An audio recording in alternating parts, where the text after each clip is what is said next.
representación política a todos esos sectores que quedan desprotegidos, porque si esos sectores mantienen la representación política, vamos a volver al péndulo. A este péndulo no lo quiero referir a Diaman, a estas idas y vueltas. Así que lo que yo creo es que este gobierno que acaba de perder las elecciones no estaba en condiciones, no había ninguna condición respecto al ciclo económico de cumplir con sus promesas electorales, y ahora se va a presentar una alternativa que va a ser una serie de promesas electorales que no van a tener ninguna posibilidad de ser cumplidas, sobre todo en lo que se refiere a ese aspecto que está presente en todas las campañas electorales y que la clase media adopta con tanta importancia, que es el empleo digno.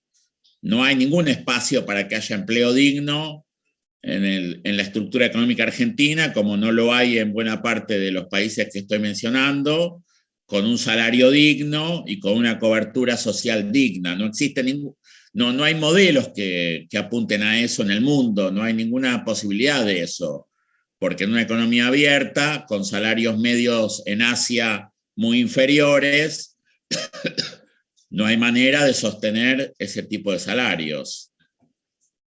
Me parece que si pudiésemos hacer esta discusión y que la Argentina se prepare a transitar este periodo tan difícil, se podrían llegar a ciertos consensos que hagan ese tránsito menos doloroso. Pero el mundo nos está disciplinando de esa manera. ¿Por qué es doloroso? Bueno, creo que no sé si alguno tiene una situación económica extremadamente holgada, pero el mundo universitario, el mundo al que ustedes van a entrar a buscar trabajo, salvo los 5 que puedan entrar al central o a ir a estudiar afuera, etcétera, etcétera, ese mundo es el que está puesto en juego, ¿no? Y a mí me incluye, ¿no? Por ahí a mí no tanto, pero sí a mis hijos. Así que eso es yo creo que son vaivenes que denotan una problemática que nadie discute. No entiendo la euforia de nadie, no entiendo las promesas electorales del 2015, del 2019, ni las actuales, porque realmente hay que ponerse a discutir en qué mundo está viviendo la Argentina para entender los límites de los modelos existentes.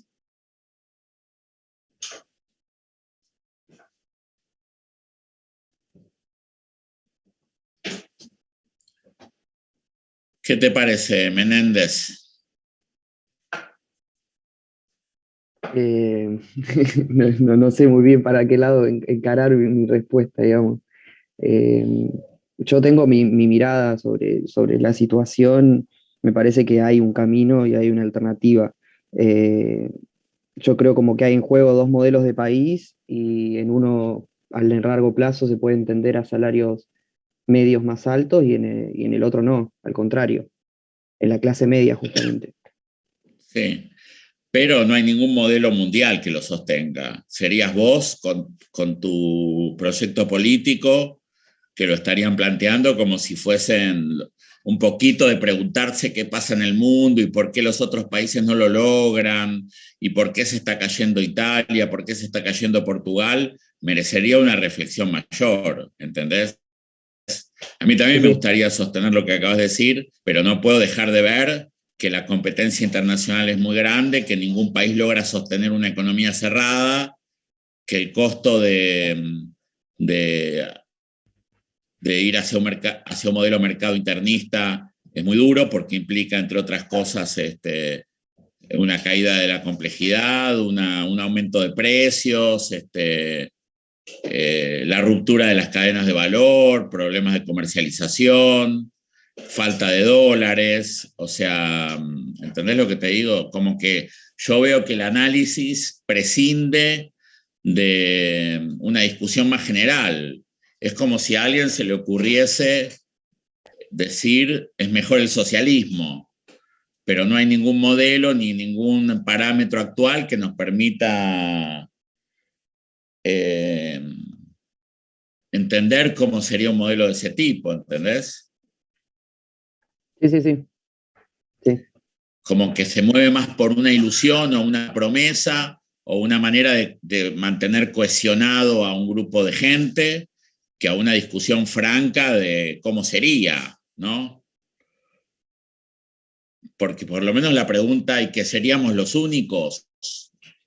Bueno, ya que tenemos un núcleo duro de gente que no quiere renunciar a los derechos, deberíamos llegar a un consenso para llegar a una negociación, pero entender, pero haciéndolo sabiendo cómo está el mundo, ¿se entiende?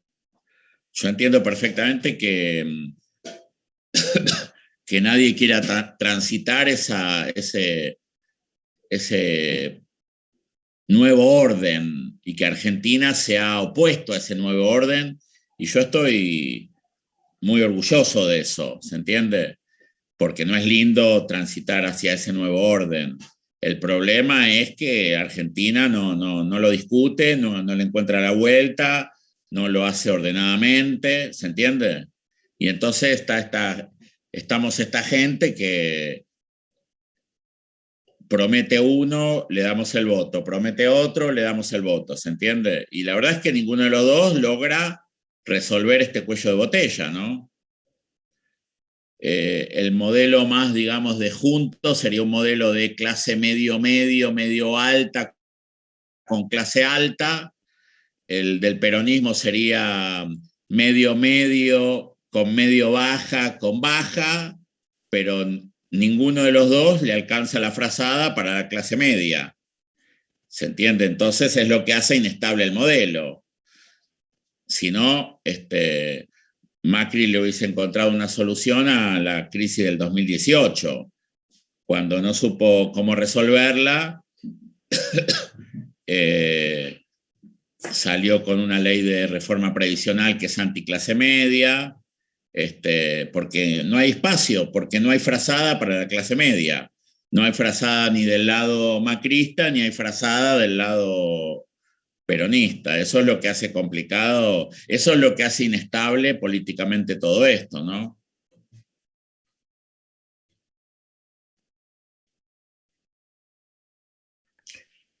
¿Y por qué hay tanta emisión?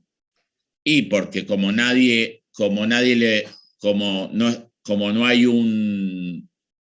como hay sectores desatendidos, hay que emitir para atenderlos. Fácil. ¿Por qué emitió y se endeudó Macri hasta el 2017? Porque si no, no lo votaban, porque había que atenderlos. ¿Por qué este gobierno siguió emitiendo y endeudándose? Porque si no, no te votan, hay que atenderlos. Porque ¿cómo haces para ir a unas elecciones democráticas sin atender a la clase media? ¿A quién votan? Y a la oposición, sea cual sea. ¿Se entiende? Para mí, a mí me interesa discutir el modelo de país. No estoy diciendo que ese tránsito hay que hacerlo, sino que lo que digo es que no cierra. Y si no cierra, va a haber inestabilidad política, ¿no? Sí, yo creo que también sobre ese punto es importante el rol que pueda llegar a tener la región y el concepto de justamente modelo económico que pueda tener toda la región y los países, Brasil, bueno, los países de América Latina, como que tiene que ir acompañado todo el modelo. Bueno, el último modelo de Lula era el modelo de poner un ministro de Economía del establishment, de Dilma, y un vicepresidente del establishment que después le hizo el golpe, porque empieza a agotarse la posibilidad. Bueno, el mismo gobierno de Lula no fue un gobierno redistributivo, ¿no? Es increíble, el gobierno de Lula también es útil para sacar conclusiones, porque apreció el tipo de cambio, se mantuvo exigente en términos de emisión, equilibrado fiscalmente, abierto al mundo, y así todo lo rajaron, porque es muy difícil construir otro tipo de modelos en este mundo, porque no hay un mango, o sea, mundo estancado, con China que ya no tracciona, nosotros con niveles de complejidad muy bajos, con actividades neotayloristas, y queremos garantizar derechos. O sea, si los niveles de ingresos son tan poco acordes con los niveles de productividad, los podés sostener en un periodo de tiempo, pero en el largo plazo alguien tiene que garpar. Y acá nadie está dispuesto. Ahora, ¿es compatible una democracia con ese tipo de modelos? Y en base a la represión. Así que lo que está en juego es todo esto, pero no porque yo sea de derecha, izquierda, sino porque la estabilidad la han logrado estos países con un Gini por encima de 40. Y eso obliga a lograr que los sectores que no están cubiertos por el Estado dejen de estar representados, porque si no te rompen la bola todos los días.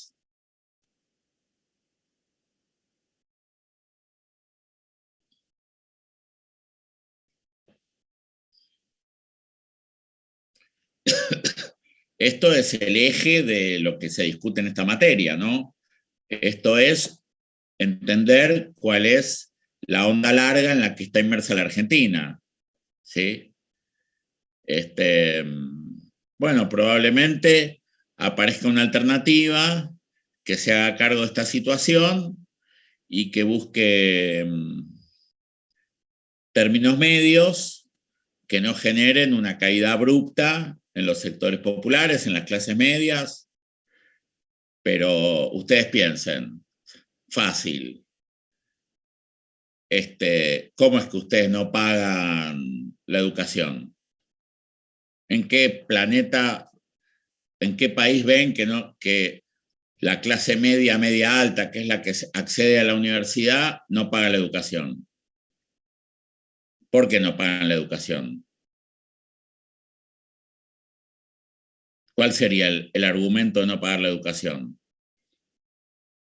Y además en este mundo, ¿cómo sostienen no pagar la educación? Con tantas exigencias, con tantos apuros.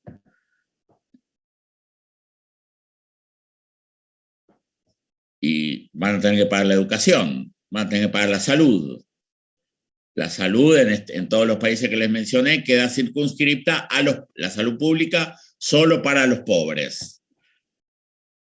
La clase media tiene que pagar la salud. No es un mundo sencillo. Eso es lo que no está discutiendo la Argentina.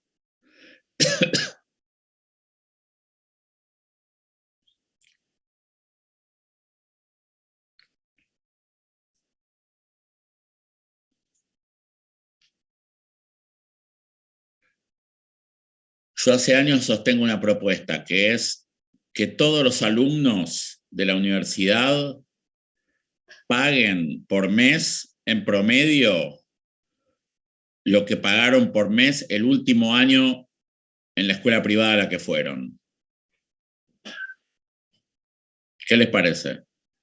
Porque si no es joda, la clase media baja no accede a la universidad, pero la clase media media pasa de la privada a la universidad gratuita.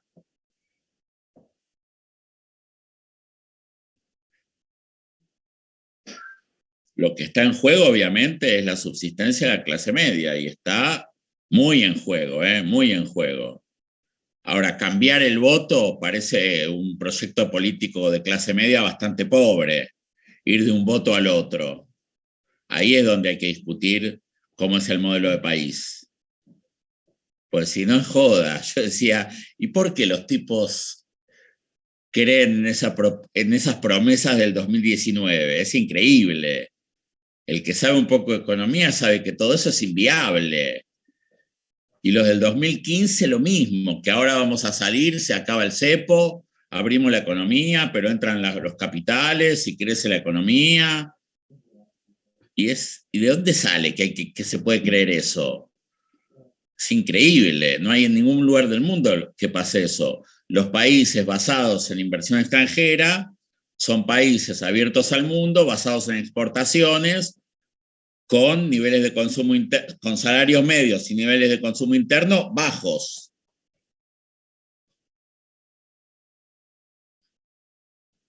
Entonces, la historia hay que contarla completa. Bueno, esto vamos a retomarlo en la próxima unidad. ¿Alguno tiene algún otro comentario? Estaría bueno, ¿no? Yo no sé el resto, pero cargo un nivel de decepción terrible. ¿Cómo no escuché? Que no sé el resto, pero yo cargo un nivel de decepción muy grande. ¿Qué dijo? ¿No se escuchó? No se entiende. ¿Qué? ¿Ahí se escucha? Un poco mejor, a ver. ¿Se escucha mejor? Riéndose. Que me parece muy decepcionante. Y bueno, pero porque hay una ignorancia bastante grande de cómo está el mundo. Porque si no, no sería más que decepcionante, sería algo con lo que nosotros tenemos que aprender a lidiar. Ustedes piensen que en Europa se habla todo el tiempo, vieron que yo tengo esa relación familiar con Italia, está el tema del mileurismo. Ustedes llegan mañana a España y tienen trabajo, 500 euros. ¿No les gusta el jefe, el del bar donde entraron a trabajar? Lo putean y al día siguiente van a otro trabajo y también tienen trabajo, 500 euros. No les sirve, se suben a una bicicleta con globo y trabajan 20 horas por día y sacan 800 euros. Y el mercado laboral tiene un nivel de dinamismo enorme con salarios entre 500 y 800 dólares, y es España. Y entre los trabajadores en relación de dependencia es el mileurismo, salarios de 1.000 euros. Claro que un alquiler de 2 ambientes en una zona alejada de cualquier ciudad grande de Europa cuesta 500, 600 euros.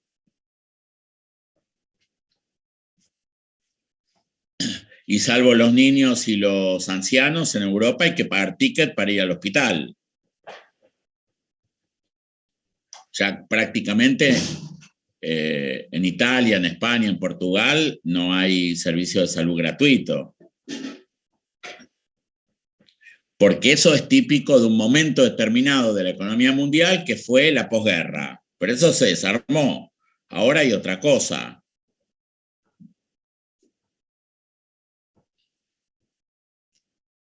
Ojalá fuese el problema de votemos a uno que no haga fiestas en pandemia. No, acá estamos en presencia de una gran discusión de fondo, ¿no? Porque hace 2 años lo frenamos a uno que nos hacía el ajuste. Ahora no fue mal, lo enfrentamos a y volvemos a los otros. Y no discutimos cómo sería un modelo en el que la clase media sobreviva. ¿Alguno otro que quiera opinar para no estar yo siempre diciendo lo mismo? ¿Me escucha, profe? Sí. O sea que usted dice que sería incompatible, o sea, salarios altos con un nivel de gasto alto.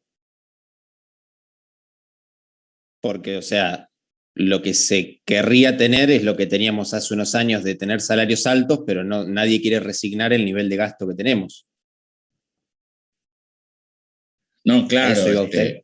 Claro, el nivel de gasto en el largo plazo tiene que ser coherente con el nivel salarial, y el nivel salarial tiene que ser coherente con que es lo que le falta a la teoría neoclásica de entender, con niveles elevados de complejidad tecnológica, que no alcanza con abrir la economía y exportar recursos naturales. Porque eso lo que pasa en los países que yo estoy mencionando es que generan una distribución del ingreso más inequitativa y niveles salariales urbanos mucho más bajos. Ustedes piensen, que es un tema que retomaremos en la próxima, ustedes piensen simplemente que muchos países de Asia y África no pueden consumir la materia prima que exportan porque hay un diferencial de precios, salarios tan grande que es inaccesible, que es lo que va a suceder cuando la actividad económica urbana en el conurbano bonaerense siga en crisis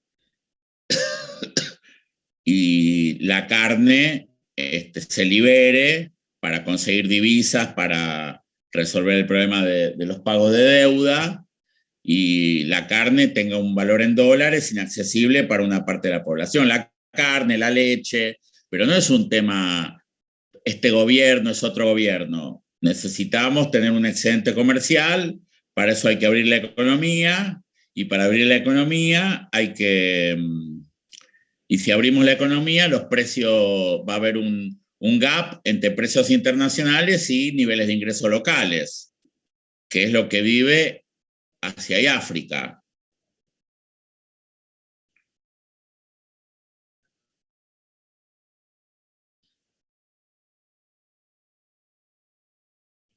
Algunos planteos, como el de este hombre, ¿cómo se llamaba? El radical, el doctor Manes, le encuentra de alguna manera la vuelta, se hace cargo de un discurso evolucionista neo-schumpeteriano, pero al mismo tiempo le faltó decir que ningún país de estos logra un desarrollo tecnológico autónomo. El país que está como actual modelo de desarrollo, que es Malasia, si ustedes se fijan, tiene un salario medio más alto, pero tiene un Gini todavía muy elevado y fundamentalmente tiene una pobreza rural enorme, subvaluada, sobre todo en el norte de Borneo, y está basado en inversión extranjera, no hay un desarrollo endógeno como el que plantea Manes. Ese desarrollo endógeno ni siquiera está sucediendo en China. Miren lo que hay que discutir todavía. Entonces está bueno lo que propone Manes porque es una buena salida, yo estoy muy de acuerdo, pero si fuésemos honestos podríamos lograr algún nichito de frontera tecnológica, ¿no? En realidad lo que Argentina puede ser, como lo es Turquía, como lo es República Checa, como lo es México, a lo más que se logra en el mundo actual es hacer ensamblador. Pero el salario medio de la industria ensambladora en el mundo es $200, como es el salario de México. Entonces yo escucho muchos discursos, hay que industrializar, pero hoy en día la industria no es compatible con niveles salariales altos, como acabo de explicar con los modelos que expliqué. Este tema lo está desarrollando, creo que les conté muy bien en esta tesis este chico colaborador mío, Machado Busani, y lo desarrolló mucho en una tesis de maestría Matías Remes, Lenikov, el hijo de Jorge, que también fue tesista mío, y él muestra cuál es el límite de la relación complejidad-niveles salariales en todos estos países. Y es como dijo Valentina, es muy decepcionante. Ustedes deberíamos prender la tele y escuchar este debate.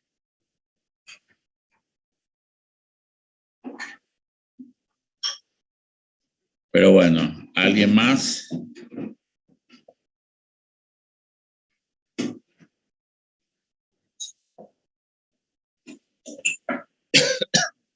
Bueno, entonces vamos al evolucionismo neo-schumpeteriano.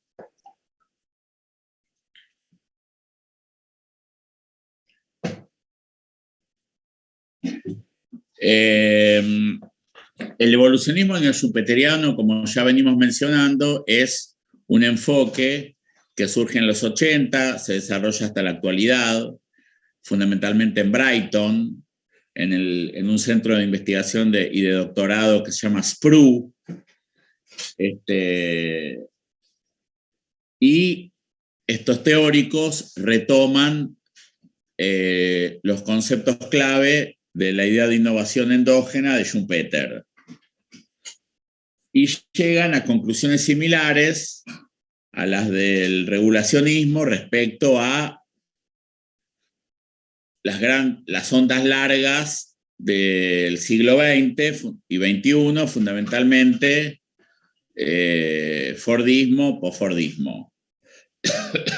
Y han sido un aporte muy importante para las políticas tecnológicas de todo el mundo y también para todo un debate que hubo fundamentalmente en Europa alrededor de la convergencia regional. Es decir, ya no como un problema estrictamente de un país. Europa organiza la Unión Europea con una base macroeconómica única, con una moneda única a partir del 2000, con la promesa de resolver, de achicar las asimetrías regionales. Para eso implementa una política muy fuerte para lograr que muchas regiones de Europa salgan de la crisis industrial de los 70 con desarrollo tecnológico.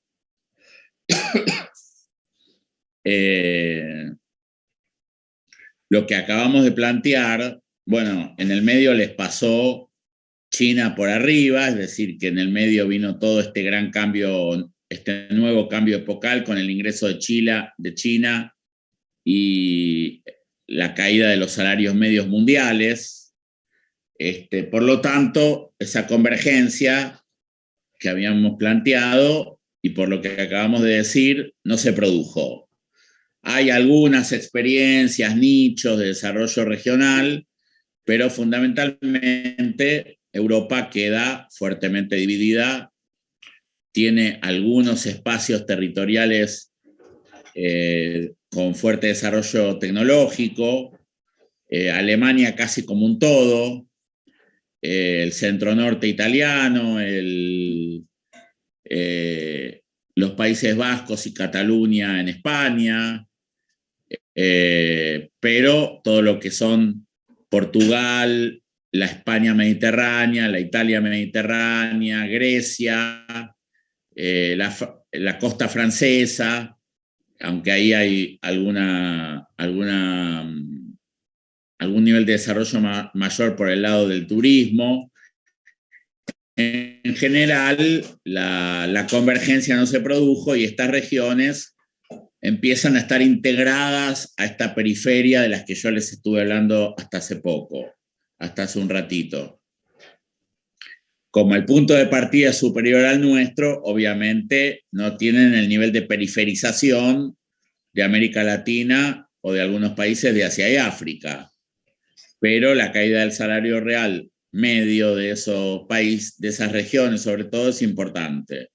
Por otro lado, son regiones como las nuestras, con un aumento muy elevado de la desocupación y especialmente con un aumento elevado de la desocupación juvenil, que es uno de los graves problemas de esta época, porque al haber tanto excedente de empleo y al haber tanto multiempleo, hay niveles alarmantes en todo el mundo de desocupación juvenil. Nápoli, la ciudad donde yo hice mi carrera académica, ha llegado a tener 40% de desocupación juvenil. O sea que el 40% de los jóvenes no tiene trabajo y lo busca, y eso no es más alto porque la mayor parte de los jóvenes estudian, y mientras estudian no buscan trabajo. Bueno, o sea que de alguna manera este desarrollo tecnológico del que estamos hablando como forma de salida de la crisis tuvo éxito, pero no en todas las regiones ni en todos los contextos territoriales. El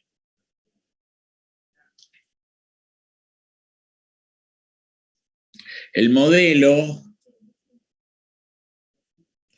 la teoría está basada en la misma idea de Schumpeter, del empresario innovador, la idea de que la innovación es endógena, pero en el caso del evolucionismo, y de acuerdo con la época, en el evolucionismo la innovación es un proceso social colectivo que funciona en términos contextuales.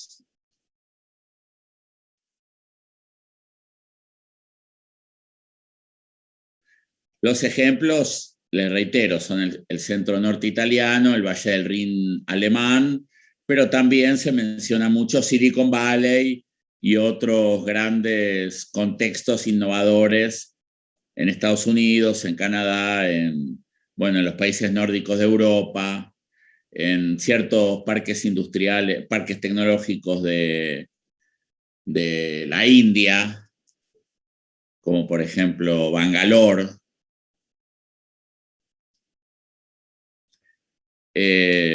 Estas mega ciudades tecnológicas que intenta fundar China, que intenta fundar China en Malasia, etcétera, etcétera. Esta idea de la innovación como proceso endógeno está basada en el enfoque sistémico de matriz biológica.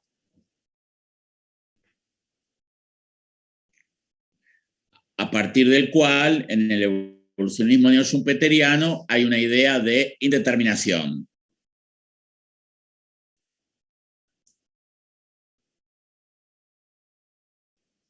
Esto, si leen el artículo de Andrés López, lo van a poder seguir bien.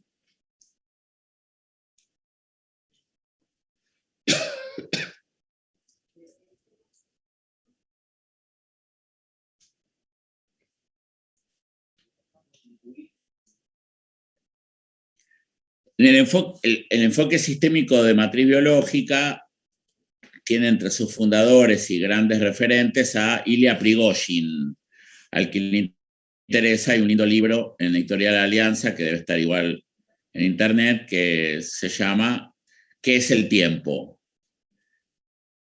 En el enfoque evolucionista más serio está la idea de que las empresas son sistemas autopoiéticos, es decir, autónomos, que a partir de sus propias decisiones y sus propias trayectorias construyen procesos innovativos autónomos.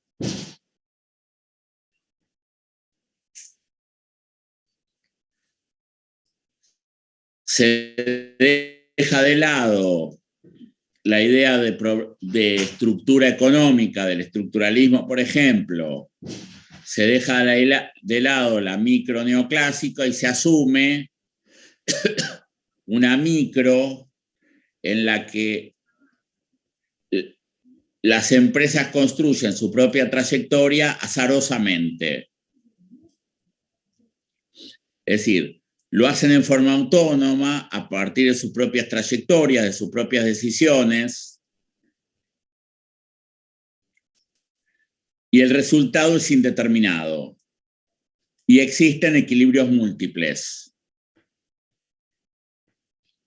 O sea que hay más de un óptimo, hay más de una manera de hacer bien las cosas, porque eso está relacionado con las trayectorias empresariales. A diferencia de una curva, de una Cobb-Douglas, por ejemplo, lo que hay son trayectorias indeterminadas. Dentro de esta idea se acuerdan de Schumpeter y del pasaje de un equilibrio a otro y de la generación de desarrollo en base a ese pasaje. Pero además, ese pasaje es colectivo y está relacionado con estas trayectorias empresariales.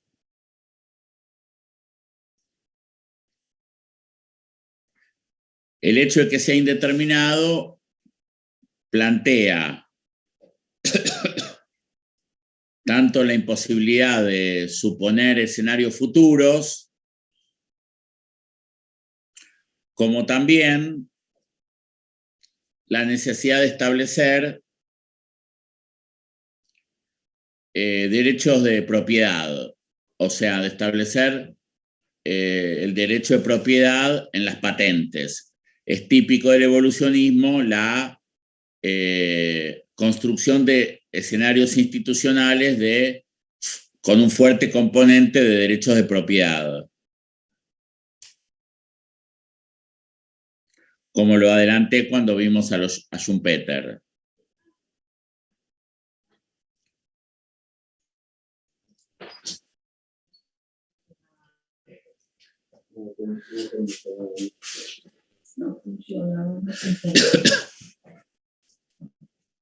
Desde las empresas, ¿cómo funcionan esas trayectorias? Esas trayectorias funcionan con sistemas empresariales que generan y destruyen complejidad. La generación o destrucción de complejidad implica la generación o destrucción de alternativas productivas, especialmente alternativas tecnológicas, formas de hacer. Hay sistemas que... Y no todos los sistemas producen, hay sistemas que se autosuicidan, destruyen complejidad.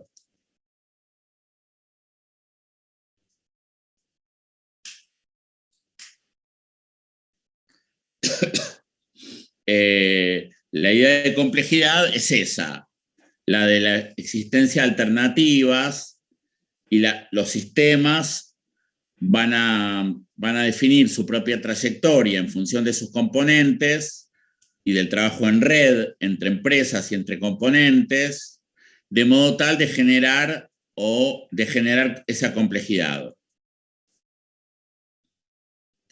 Ejemplo de complejidad.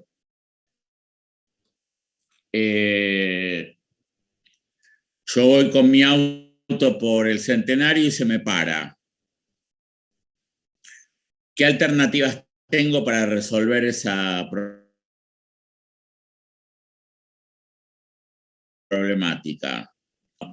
Llamar a una grúa, llamar a mi mecánico, y no mucho más. Va mi esposa por el Centenario manejando y se le queda el auto. ¿Ella qué alternativas tiene? Llamar a la grúa, llamar a nuestro mecánico o abrir el capó, mirar lo que tiene y solucionarlo. ¿Por qué? Porque mi mujer sabe mecánica. O sea que lo que está rondando la cuestión de la complejidad es la construcción del conocimiento.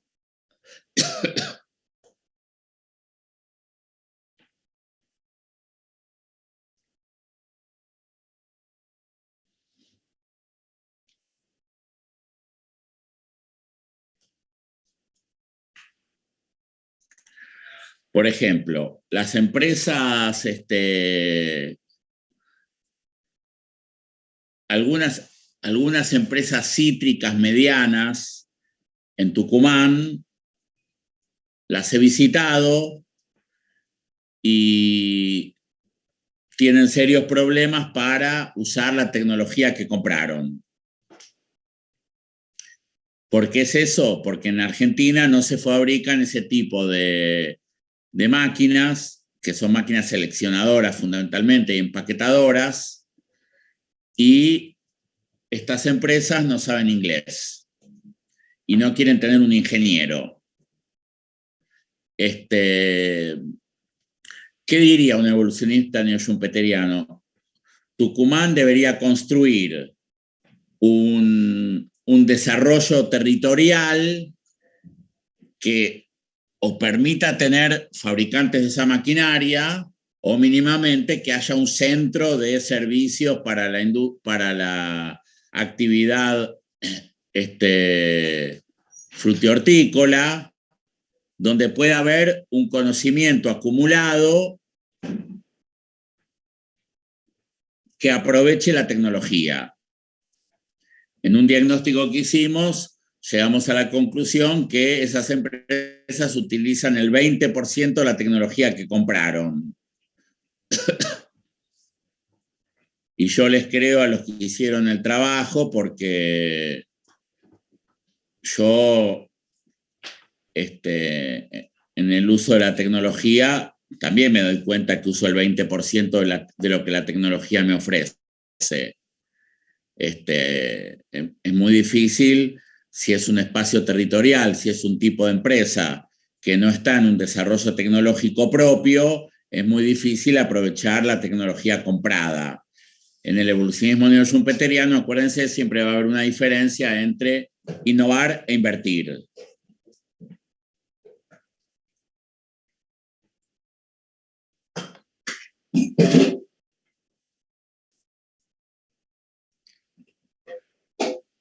Profe, disculpe, cuando hablas de complejidad, ¿sería como las estrategias que tiene para seguir, digamos, algo por el estilo? No me termina de quedar claro. Sí, o sea, son estrategias, pero las estrategias dependen de tu background. Y tu background es producto de las trayectorias. Por eso son muy importantes los acervos. Y los acervos no es comprar una máquina, es tener un equipo de ingenieros que desarrollen cosas propias, que puedan interactuar con la fabricante del bien de capital, si es nacional mejor, para generar mejoras, para tener una utilización óptima, para adaptarlo al producto que se quiere. ¿Se entiende? Entonces, no es solo una estrategia, es un acervo. O sea, suponete que yo quiero tener la estrategia de arreglar el auto. No puedo, ¿o no? Porque no lo sé. Supongamos que Argentina, a partir de ahora, decide exportar motores de heladeras. Bueno, no lo puede hacer porque no tiene una trayectoria innovadora en motores, no fabrica motores, no sabe hacer motores, importa motores brasileños hace 30 años, así que la estrategia no existe. No existe como posibilidad, no existe el acervo. Puede haber puede haber un acervo político. El acervo no es solo de conocimiento, puede ser político, organizativo. Por ejemplo, Argentina tenía un problema de exploración de vaca muerta. Tuvo la opción, que otros países no suelen tenerla, de nacionalizar YPF. Y nacionalizó YPF. Pero nacionalizando YPF no se hizo de un acervo que le permita lograr la complejidad necesaria para explorar vaca muerta. Entonces, ¿qué tuvo que hacer la YPF nacionalizada? Comprar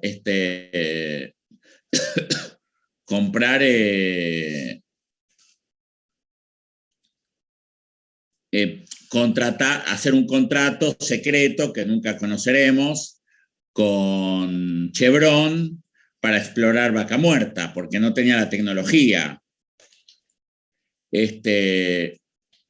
Hay otra empresa muy conocida en Malasia, petrolera, que es estatal también, aunque Malasia es como un modelo de liberalismo, el petróleo no se lo dan a nadie, igual que Chile, que es un modelo liberal, pero el cobre es del Estado.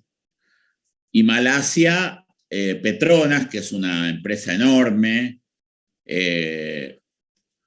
Petronas tiene que tener contratos con multinacionales de la exploración, porque no tiene capacidad exploratoria, porque necesitaría años y años de inversión en innovación para tener trayectorias de ese tipo.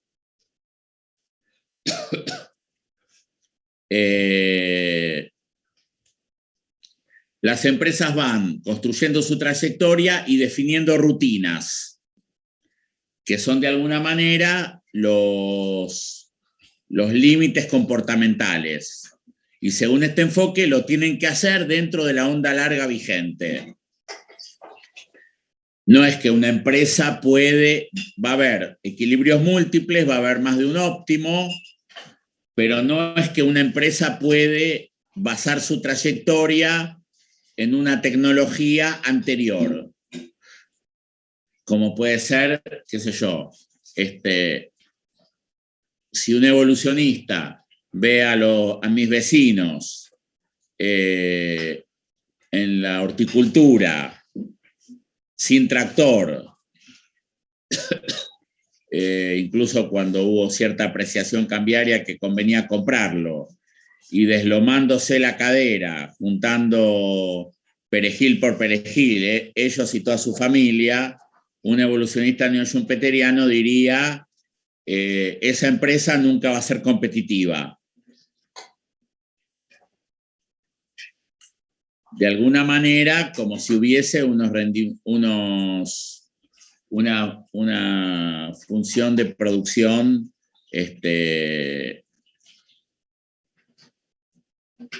rígida. La rigidez no está dada en las múltiples maneras de producir y organizarse para eso, sino que está dado en que no se puede producir si no es con la tecnología epocal. Esto es así porque en el enfoque sistémico de matriz biológica está la segunda regla de la termodinámica, que es la flecha del tiempo.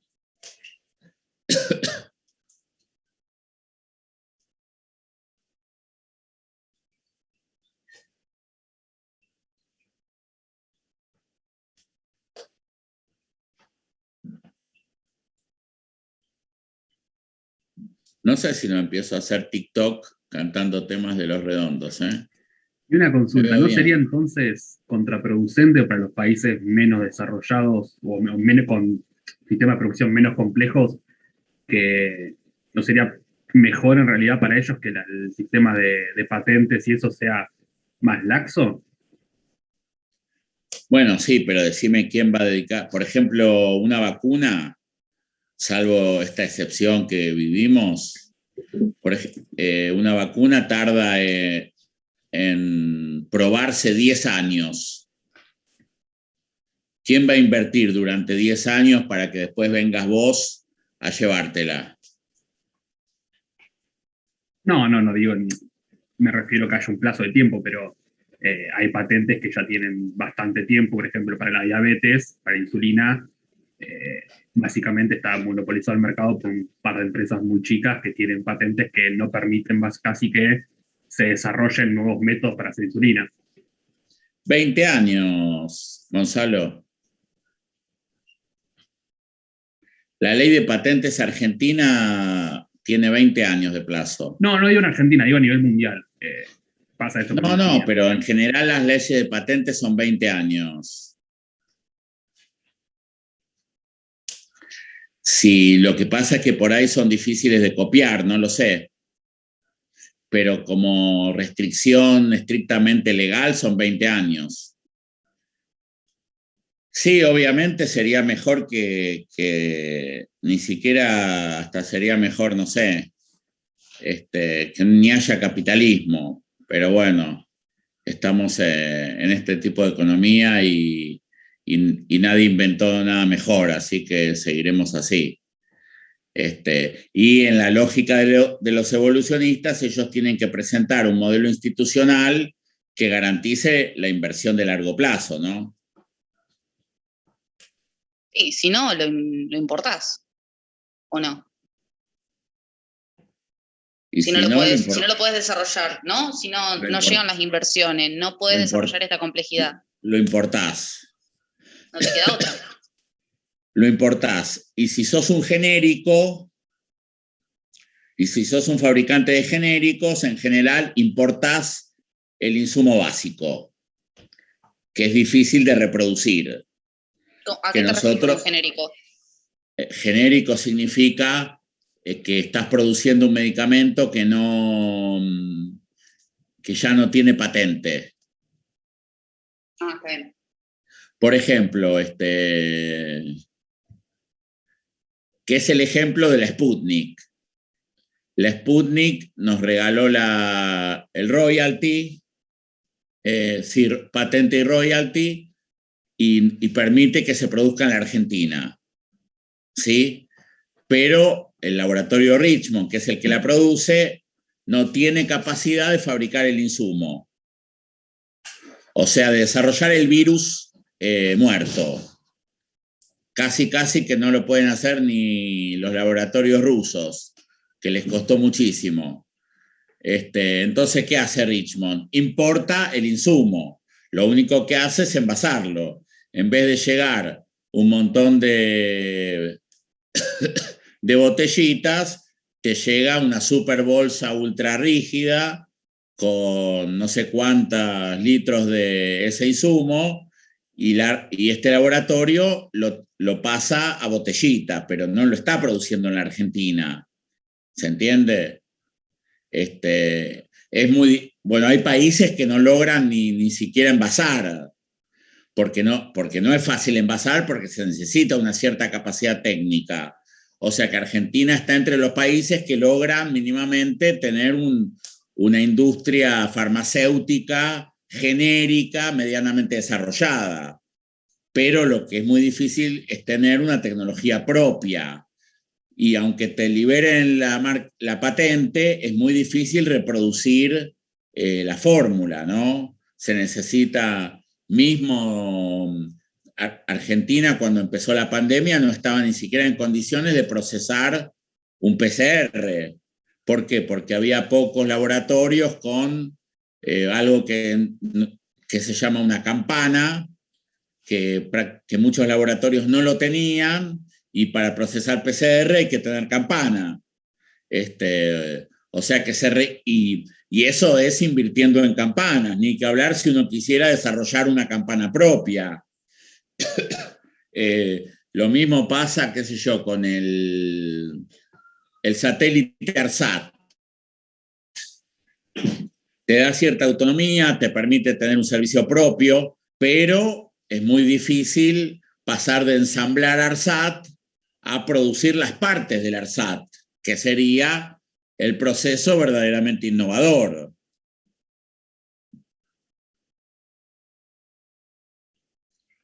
Lo que pasa es que de estas cosas se habla mucho, pero se sabe poco, porque hay mucha especificidad, ¿no?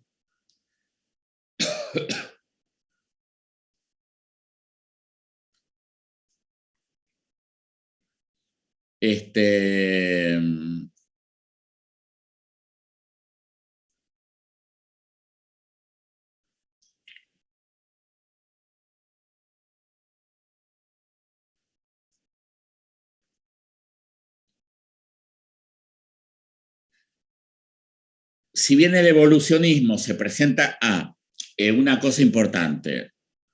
No, primero digo esto. Si bien el evolucionismo se presenta como una heterodoxia, finalmente termina en una suerte de neoinstitucionalismo. ¿Por qué? Porque la prescripción de política es la constitución de sistemas nacionales de innovación. Es decir, que el Estado se retire y simplemente, o no tan simplemente, pero en menor medida que un estructuralista, garantice las condiciones para el desarrollo de procesos innovativos privados. Por eso tanto el gobierno de Cristina como el gobierno de Macri como el gobierno actual han sido todos bastante evolucionistas neoschumpeterianos, en el sentido de que el Ministerio de Ciencia y Tecnología ocupa ese rol de establecer mecanismos de financiamiento para que los centros de investigación universitarios, pero aliados a empresas, puedan financiarse y desarrollar sus propias líneas de investigación. Ya no hay una idea de que los estados directamente van a desarrollar tecnología. eso quedó bastante perimido.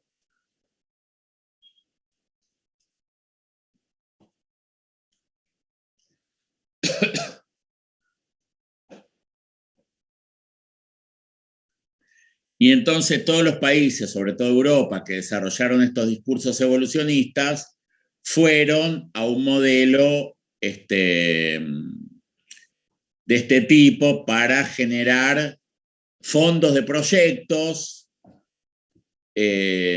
normativa de patentes, apoyo a las universidades, para que desarrollen proyectos de este tipo.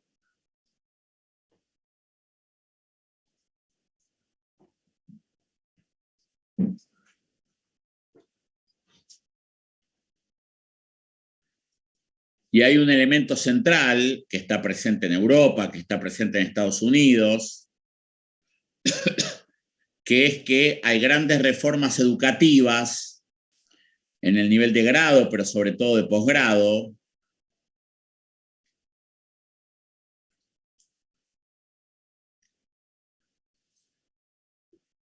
en el que se plantea la circulación de conocimiento, la no jerarquía, la horizontalidad, la ruptura con lo anterior, la producción de formas de innovación, el respeto por la creatividad.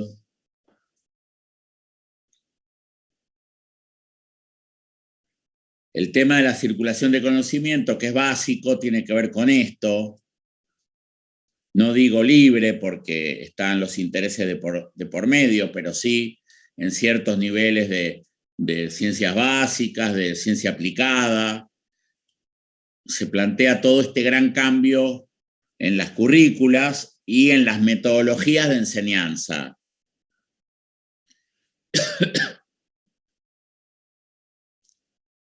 Para lograr sujetos muy autónomos, muy libres, muy creadores, que puedan desarrollar este tipo de proyectos.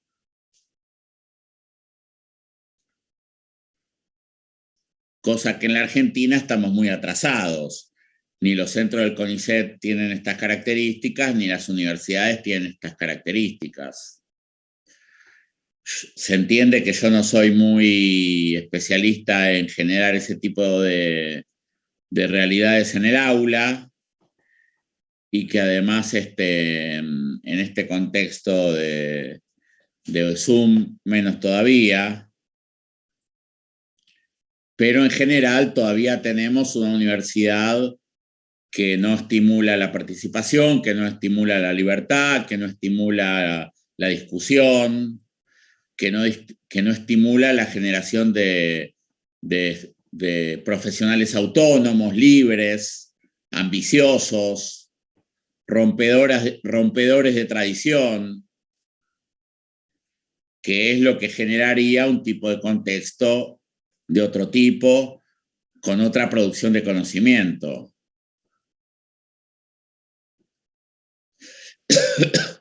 Yo estuve en experiencia de posgrado de este tipo, sobre todo participé de proyectos, sobre todo en temas de economía de la salud, y verdaderamente hay un nivel de debate, de discusión,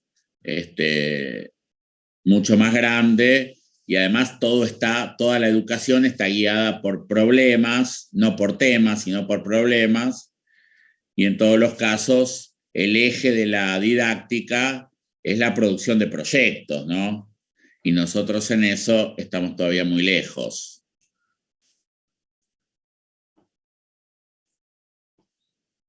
Bueno, los evolucionistas schumpeterianos le cuestionan a China que su incapacidad de generar innovaciones de punta y de seguir copiando o comprando empresas con desarrollos propios está relacionada con la incapacidad del mundo científico-tecnológico chino de producir ese tipo de procesos.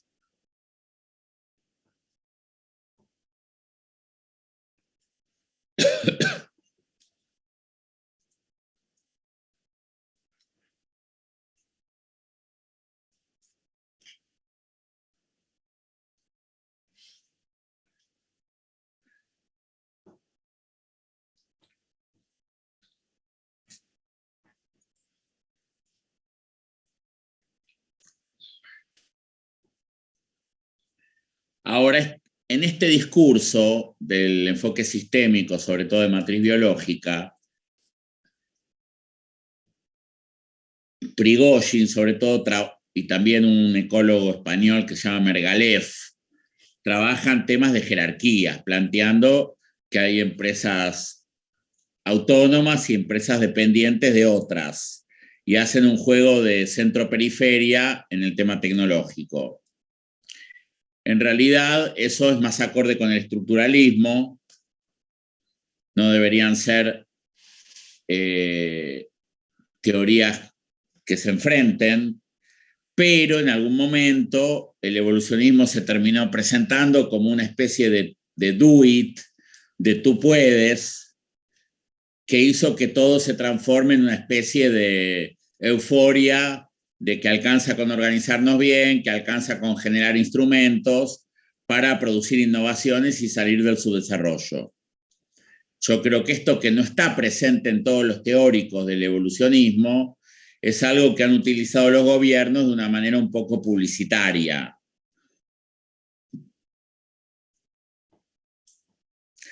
Claro que hay problemas de largo plazo que nos hacen difícil eso.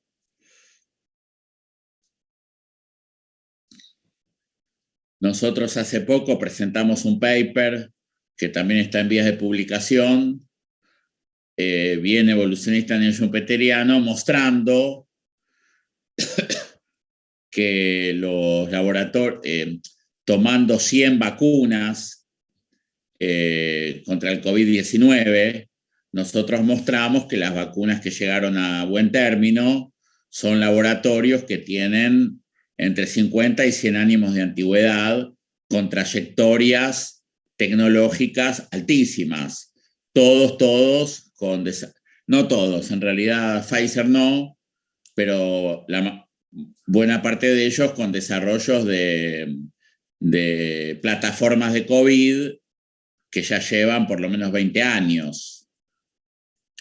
No es nada sencillo reemplazar esas trayectorias para transformar todo este discurso en un do it, hacelo.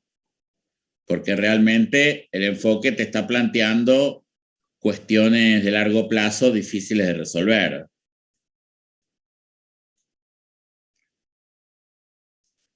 Fíjense los nombres de los laboratorios y son todos laboratorios de larga data.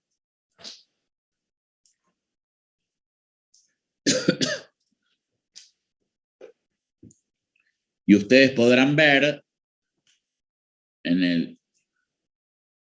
no colgué el libro de Medina. En el libro de Medina podrán ver que... Esperen un segundito.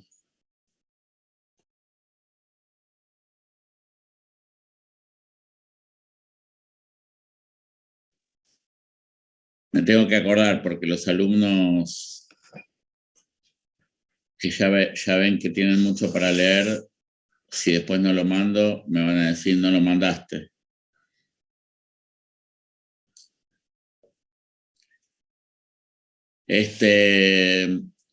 Nosotros en el libro de Medina mostramos que los grandes progresos farmacéuticos no están basados en este Sistema Nacional de Innovación, sino que están basados en las trayectorias de las grandes cadenas farmacéuticas, ¿no?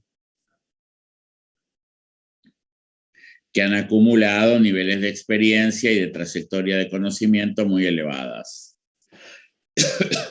Lo que hace el artículo de Rulani, para ir terminando, es mostrar cómo circula el conocimiento, toquen ese único punto, y lo que muestra el artículo de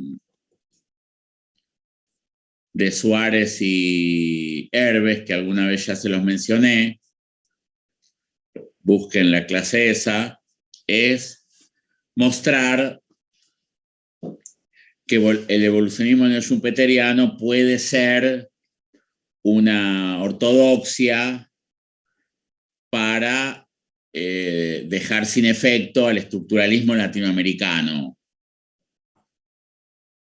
Y ellas le dicen a su profesor, acuérdense que hablamos de eso, Gabriel, Joguel, está muy lindo lo que vos decís, pero fíjate que está este problema, que el evolucionismo schumpeteriano no tiene en cuenta.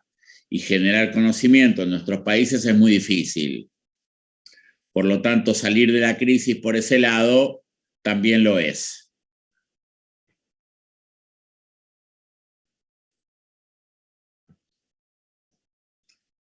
¿Alguna consulta antes de que cierre?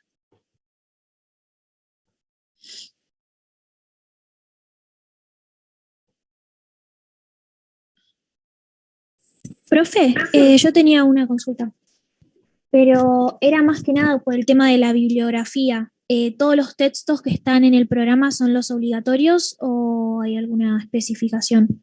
Salvo los que fui mencionando que no, que ahora no me los acuerdo, van todos los que están como obligatorios. Pero siempre tratá de leer lo que yo fui dando en clase, ¿no?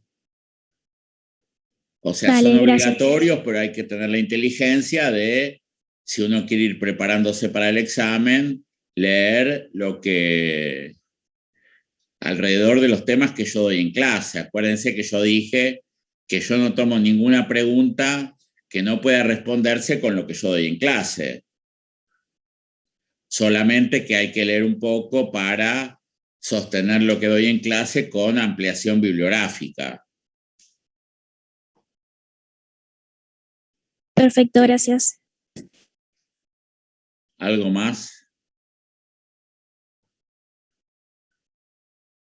De esta clase, profe, mencionó el texto de Andrés López y a lo último no llegué a anotar los autores que mencionó. Andrés López, Rulani para circulación del conocimiento. ¿Cómo? Perdón. Y Rulani para circulación del conocimiento y Suárez Cerves para criticar al evolucionismo desde el estructuralismo.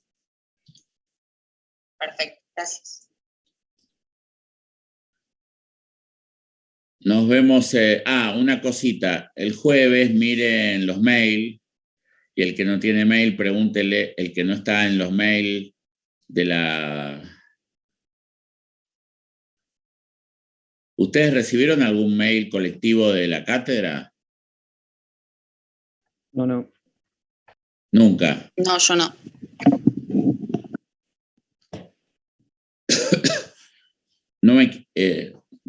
¿Ustedes tienen un grupo?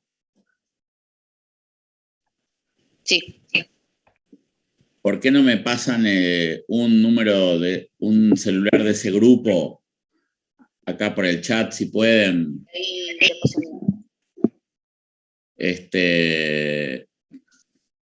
Pará, les doy, no lo paso. Ya está. Bueno, Valentina, yo creo que todos los que están acá lo tienen, así que no hay problema. Bueno, no, antes de cortarlo tengo que copiar porque después desaparece, por eso esperen un poquito.